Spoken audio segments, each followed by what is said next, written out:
Muy buenas noches amigos y bienvenidos a su podcast. Cuentos y ficciones de medianoche. Hoy, continuaremos ficcionando Calo, el planeta nigromante, de Alan J. Reyes. Mi nombre es Padme y junto con mi compañero Leto, los llevaremos de viaje en el que nos sumergiremos a lo desconocido, adentrándonos en la locura y sus misterios. Sin más preámbulos. Comencemos.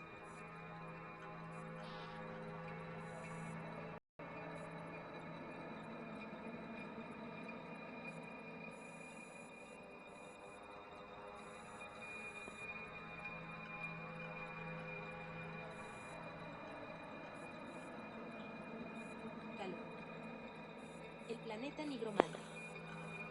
Capítulo 1. Parte 4. Se produjo un gran desastre natural. Los científicos rusos, quienes habían llevado a cabo 3 años antes la misión Galactus, comprobaron que con solo una mínima porción de axontetrita era suficiente para que lloviera durante 15 días seguidos en toda Rusia y en varios países fronterizos. Aumentó el calor por encima de un 10%. Con ello llegaron las inevitables sequías que afectaron a una gran parte de estos. Todo comenzó con el primer descubrimiento. El 25 de febrero del 2038 en varios periódicos del mundo se informaba que en una porción de no más de 10 milímetros cúbicos de axontetrita había una cantidad de 98% de luz, un 1.4% de otros materiales aún desconocidas y el restante era antimateria. El periódico El Informante informaba que en las primeras horas de la prueba de calentamiento de la axontetrita hubo una falla en el reactor principal, producida por un gas no identificado y muy inflamable contenido dentro del pequeño fragmento sólido. El gas al liberarse y entrar en contacto con el oxígeno, desencadenó una reacción en el aire provocando una bola de fuego de un diámetro de 45 centímetros, alcanzando una temperatura de casi 300 grados centígrados en menos de 3 segundos e hiriendo de gravedad a los investigadores más cercanos. La llama comenzó a devorar a aquel observatorio en minutos, obligando a los científicos a evacuar todo el recinto inmediatamente. Unas horas más tarde, y ya contenido el incendio, confirmaron que la pequeña muestra era altamente peligrosa y mortal, pues el calentador de moléculas que se utilizó se había derretido de forma anormal, dejando en su lugar un residuo gelatinoso y de una coloración púrpura. Al día siguiente, los climatólogos no podían comprender el cambio brusco en la velocidad del viento y la humedad en el aire. Al tercer día, una catastrófica tormenta azotaba a toda la ciudad de Moscú. En algunos puntos colindantes la espesa capa de nubes impedía incluso el acceso a la luz del sol, por lo que no se sabía si era de noche o de día. Los gadgets y demás aparatos electrónicos dejaron de funcionar por cerca de un mes. El aislamiento y la falta de comunicación eran alarmantes. El evento fue nombrado el mes de la desaparición rusa. Para cuando las partículas de antimateria se disiparon, habían dejado tras de sí una cantidad de personas desaparecidas tras las incontables inundaciones, así como la subida del mar que llevó al sumergimiento de todas las islas Kirov, las islas de Scott Hansen y las islas Izvestitsk en el mar de cara al norte de Rusia. En la actualidad solo hay restos de lo que una vez fueron estas islas.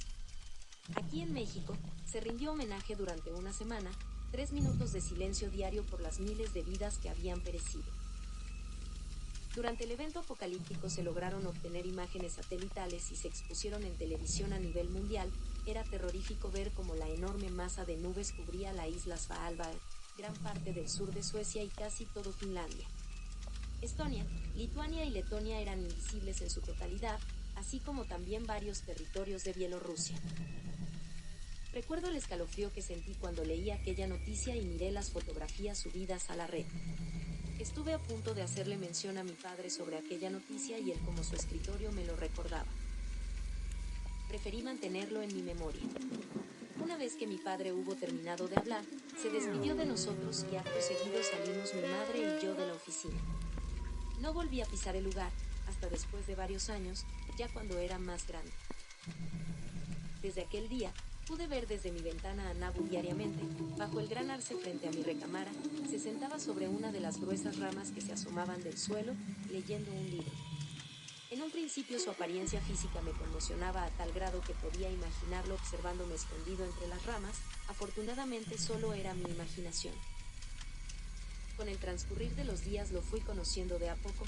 En un principio no conversábamos, tampoco le dirigía en lo absoluto la palabra, trataba de seguir los consejos de Albana, no creas en todo lo que te diga. Después de la primera semana de convivencia obligada, la tensión fue disminuyendo, ya no me sentía tan incómodo y trató de romper el hielo. Un día, durante el trayecto a casa, me contó algo que para mí fue de lo más apasionante, por lo extraño que parecía. No todo lo que conocemos ni desconocemos tiene explicación lógica, dijo con voz armónica, hay eventos que suceden porque tienen que suceder, no proviene de ninguna entidad divina, todo es parte de la naturaleza.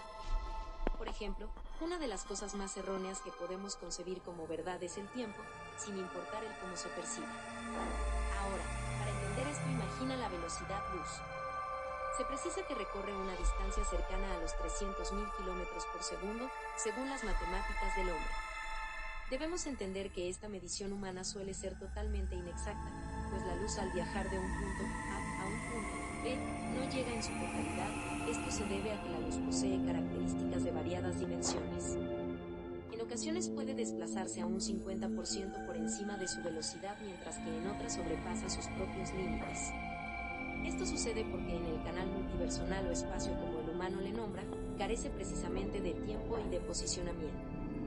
La luz corre a través de un lugar lleno de moléculas y átomos atemporales e inespaciales que se deshebra y se convierte en hilos de energía disipada en variables direcciones, por lo que solo la hebra central llega, como un destello, al punto que se quiere y ésta al impactar con una masa absorbe los átomos dispersos de esta masa y recupera la energía perdida en su viaje.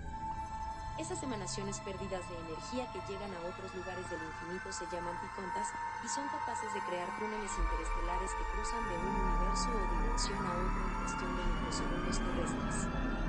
Entre los diversos universos existe distancia, existencia variable, inexistencia contenida, zonas de dispersión, y cada uno funciona con sus diversas leyes, por así decirlo, que los rigen, pero también existe una gran capa invisible a la que se le conoce como Tradasta o túnel multiversal que, como te mencioné, es la nada o el espacio. Sin embargo, y esto es real, existen muchos viajantes interdimensionales que fracturan o perforan la Tradasta. Estaba asombrado con su explicación, pero cuando me demostró que lo que me decía era totalmente cierto quedé perplejo. Aunque debo aclarar que no fue la única cosa inexplicable que me demostró.